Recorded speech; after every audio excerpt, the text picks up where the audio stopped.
حضرت فاطمہ بنت اسد دروازے سے اندر داخل ہوئیں۔ کیوں خدا نے دروازہ نہیں کھولا؟ کیونکہ بعد میں کہتے کہ دروازہ کھلا ہوا تھا، کوئی خاص بات نہیں تھی۔ دروازہ کھلا ہوا دیکھا تو ایک حاملہ خاتون اندر چلی گئیں اور اس خاتون نے بہت ہی غلط کام کیا، مگر وہاں پر زچہ خانہ تھا، لیکن دیوار کو پھاڑا، یعنی بم کی طرح دیوار پھٹے، سب کو معلوم ہو۔ المستدرک میں ابو عبداللہ حاکم نیشاپوری اہل سنت کے عالم ہیں، 3 جلد میں لکھتے ہیں من دخلہ کان آمنا، جو کوئی وہاں داخل ہوگا امان میں ہوگا۔ کعبے کی زمین پر امن ہے، جو ہوگا وہ امان میں رہے گا۔ اور یہ امن کب ختم ہوگا؟ جب نفس زکیہ کو وہاں پر قتل کیا جائے گا، شہید کیا جائے گا۔ کب؟ ظہور سے پہلے۔ پھر ماجرا تبدیل ہو جائے گا۔ جب نفس زکیہ کی شہادت کی خبر سنیں تو اس کے بعد گھنٹے گنے، وقت کو شمار کریں، اور بہت زیادہ احتمال ہے کہ لوگ اسے امام زمانہ سمجھیں گے، کیونکہ اس کا نام بھی محمد ہے، محمد ابن حسن۔ اور کون ہے محمد ابن حسن؟ حضرت ولی عصر۔ کہاں؟ رکن اور مقام کے درمیان، اور احتمال کے طور پر وہ اسے امام زمانہ سمجھیں گے اور اسے ماریں گے، کیونکہ وہ لوگ حضرت مہدی کے ظہور کے لیے تیار بیٹھے ہوئے ہیں کہ وہ آئے تو وہ انہیں مارے۔ کچھ عرصے پہلے وہاں پر ایک منبر پر بیٹھنے والے نے بھی اس بات کی تصدیق کی کہ وہ لوگ مسلسل آمادہ ہیں، دوربینوں پر ان کی کڑی نظریں ہیں، وہ دوربینوں پر اپنی نظریں جما کر بیٹھے ہیں کہ کس لمحہ، کس لحظے میں ممکن ہے کہ وہ ظہور کر جائے۔ کیا ظہور ان کے اعتقادات میں شامل ہے؟ نہیں۔ کیا انہوں نے ظہور کے بارے میں کوئی کتاب لکھی ہے؟ نہیں۔ کیا وہ حضرت مہدی کو قبول کر لیتے ہیں؟ نہیں۔ نہ اس کی طولانی عمر کو قبول کرتے ہیں۔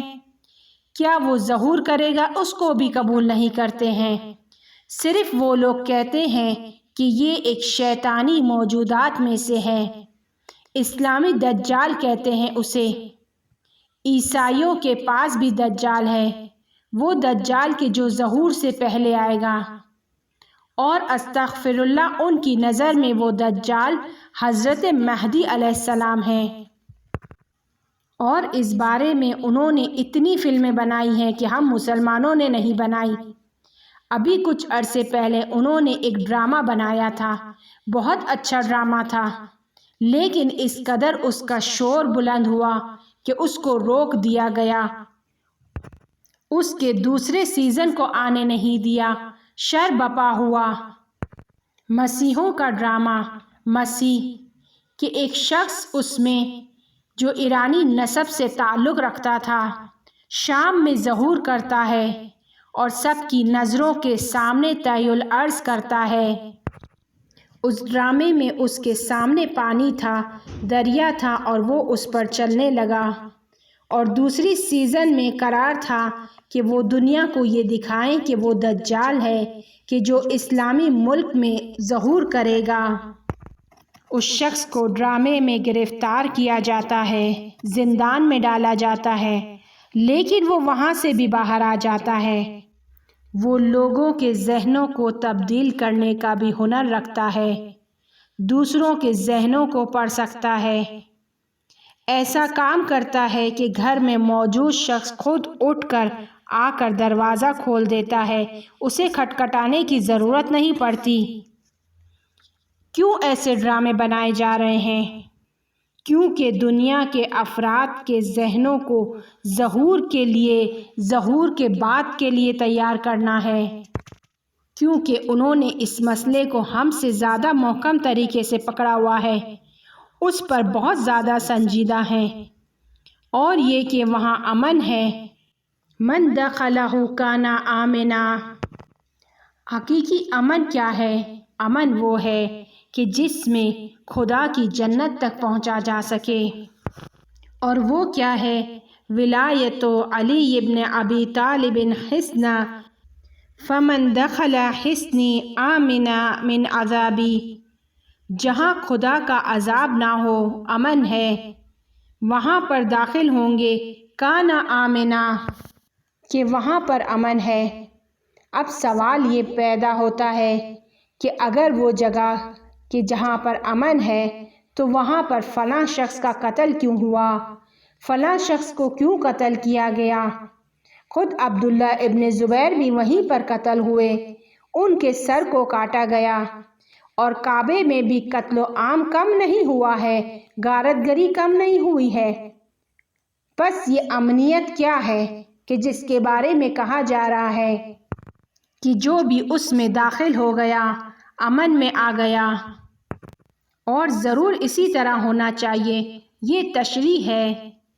کیا کہا کہ شراب نہیں پیو، حرام ہے، لیکن ایک شخص نے پی لی، نہیں پینی چاہیے تھی لیکن پی لی۔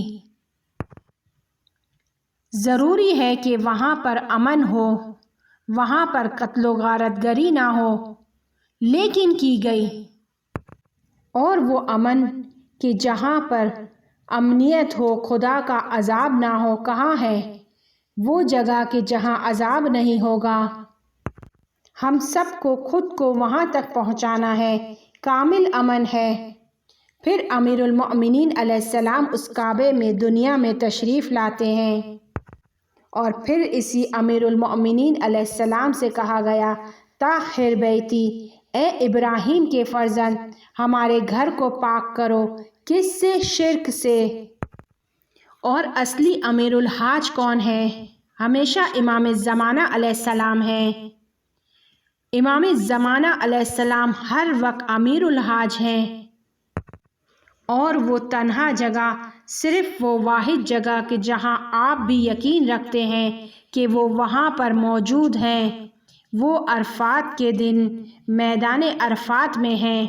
ہم سب یقین رکھتے ہیں کہ وہاں پر وہ موجود ہیں، اس محدود جغرافیائی جگہ میں، اس محدود حصے میں، اس محدود مقام پر ایک ایسا شخص سانس لے رہا ہے کہ عالم اس کے بارے میں حیران ہے۔ اس لیے اہمیت رکھتا ہے کہ حج پر جائیں۔